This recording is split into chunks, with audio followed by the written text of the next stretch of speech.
আসলে কিছুই বুঝতে পারছি না সত্যি করতে। 1 মিনিটের মধ্যে আমাকে সব শেষ করতে হবে।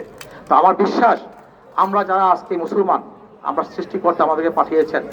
আজকে চিন্তা করে দেখেন, আমরা সবাই বসে কিন্তু ইফতারের জন্য আমরা আয়োজন করতে পেরেছি, আমরা ইফতার খেতে পাচ্ছি। আজকে চিন্তা করে দেখেন, এই বই বিশ্বে আজকে আমাদের ফিলিস্তিনি ভাইদের কথা একবার চিন্তা করে দেখেন। আজকে দেখেন তারা আজকে সেই ইফতার তারা কি পর্যায়ে এই রমজান মাস অবগত তারা পালন করছেন। কাজেই সেই দিক থেকে আমরা সৌভাগ্যবান না বলেন? তো আমরা এই বিশেষ উপলক্ষে, বিশেষ দিনে, বিশেষ জায়গায় আমরা যে ইফতার মাহফিলে আমরা এসেছি, আমরা সবাই অত্যন্ত সৌভাগ্যবান যে আমরা সবাই মিলে সম্মিলিতভাবে আল্লাহর দরবারে আল্লাহর সন্তুষ্টির আশায় আমরা যে আজকে রমজানের মাসে এই পবিত্র রোজা রাখতে পেরেছি এবং পরিশেষে যে আমরা ইফতার একসঙ্গে করতে পেরেছি, সেই জন্য আল্লাহর কাছে হাজার শুকরিয়া। আমরা সবাই বলি আলহামদুলিল্লাহ। সংগ্রামী আজকে উপস্থিতি, আজকে আমি আমার এক কর্নারে দেখেন আমাদের কোমলমতি শিশু, আমাদের বাচ্চারা, বিশেষ করে এই বিদ্যালয়ের ছাত্রীরা, আমার জানি না বিগত দিনে তারা এই ইফতার মাহফিলে এইভাবে আয়োজনে তারা পার্টিসিপেট করেছে কিনা।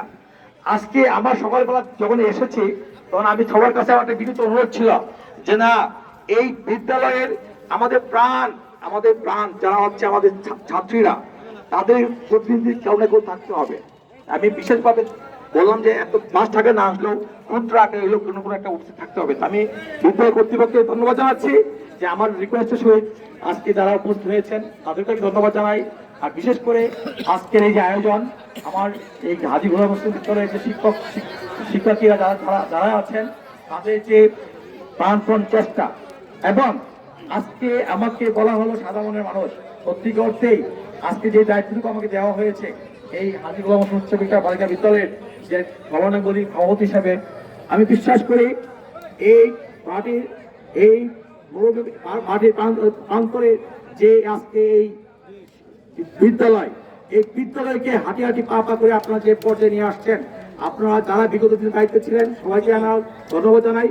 তবে আমি বিশ্বাস করি আগামীতে আমাদের সুযোগ্য শিক্ষক মন্ডলী এবং আজকে যারা আমাদের শিক্ষিকা, বিশেষ করে ছাত্রীরা আছেন, এবং আমাদের যৌথ প্রচেষ্টায়, এবং আপনারা এলাকাবাসী যারা আছেন এবং প্রশাসনে যারা আছেন, সবার ঐকান্তিক প্রচেষ্টায় আমরা এই বিদ্যালয়কে তাড়াইলে একটা সুনির্দিষ্ট জায়গায় নিয়ে যাবো ইনশাআল্লাহ।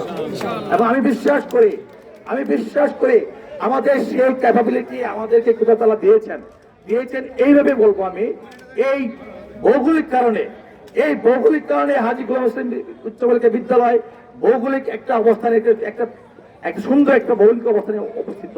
পাশাপাশি এই বিদ্যালয়ের শিক্ষক মন্ডলী প্রত্যেকে সেই জ্ঞান, বুদ্ধি এবং সেই যোগ্যতা তাদের আছে। আমি বিশ্বাস করি আমরা প্রত্যেকটা অ্যাডমিনিস্ট্রেটিভ লেভেলে, সেটা প্রশাসনিক হোক, সেটা বিভিন্ন পর্যায়ে আমরা সুউচ্চ পর্যায়ে আমরা আমাদের সুযোগ্য অস্ত্র দিয়ে আমরা সুযোগ করবো। তা হচ্ছে, আমি আমার বক্তব্য শেষ করছি। আপনারা সবাই ইফতার কবুল করুন, আল্লাহ কাছে দোয়া করি, আমরা সবাইকে আপনারা মাফ করুন, আমাদের দোয়া করবেন। আল্লাহ হাফেজ। আসসালামু আলাইকুম ওয়া রাহমাতুল্লাহ।